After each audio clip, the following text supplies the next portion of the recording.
নমস্কার বন্ধুরা, আজকে নিয়ে চলে এলাম তোমাদের সামনে নতুন একটি রেসিপি। আজকে শেয়ার করব ইলিশ মাছের মাথা দিয়ে কচুর শাক। এই বর্ষায় কিন্তু কচুর শাক দিয়ে ইলিশ মাছের মাথা দিয়ে কিন্তু খুবই ভালো লাগে। আর তার মধ্যে কিন্তু বাজারে ভালো ইলিশ উঠতে শুরু করে দিয়েছে। যাই হোক দেখে নাও রেসিপিটি। দেখো, কচুর শাকগুলো আমি ভালোভাবে ধুয়ে কিন্তু কুকারে চাপিয়ে দিচ্ছি। তোমরা চাইলে কিন্তু এটা কড়াইয়ে ভাপিয়ে নিতে পারো। আর এই দিকে দেখো, আমার ইলিশ মাছের 2 টুকরো মাথা ছিল, তো সেই মাথা দুটোই কিন্তু আমি তেলে ভালোভাবে ভেজে নিচ্ছি।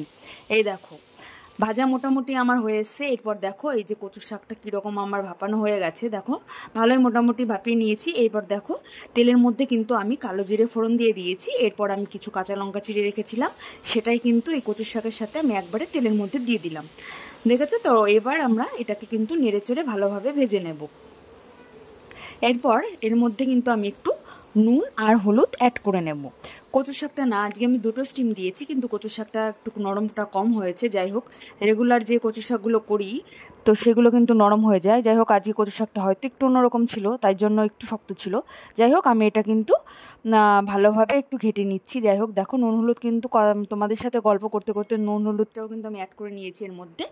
তোমরা সেটা নোটিস করেছো কিনা আমি জানি না। এই দেখো, কচুর শাক কিন্তু সবসময় ভালোভাবে নাড়াচাড়া করে শুকনো করলে কিন্তু সেইটার টেস্ট একটু বেশি আসে। এরপর দেখো, এই যে মাছের মাথা কিন্তু আমি অ্যাড করে নিয়েছি। এরপর এটা কিন্তু ভালোভাবে আমি ঘেটে নিয়েছি। তারপরে কিন্তু সামান্য একটু চিনি দিয়ে এটাকে আবার আমি নাড়াচাড়া করে নিয়েছি। এই দেখো কতটা শুকনো হয়ে এসছে কচু শাকটা। শুকনো হলে কিন্তু, আমি আগেও বলেছি, শুকনো হলে কিন্তু খেতে খুবই টেস্টি হয়। তোমরা কিন্তু এই রেসিপিটা অবশ্যই ট্রাই করো বাড়িতে।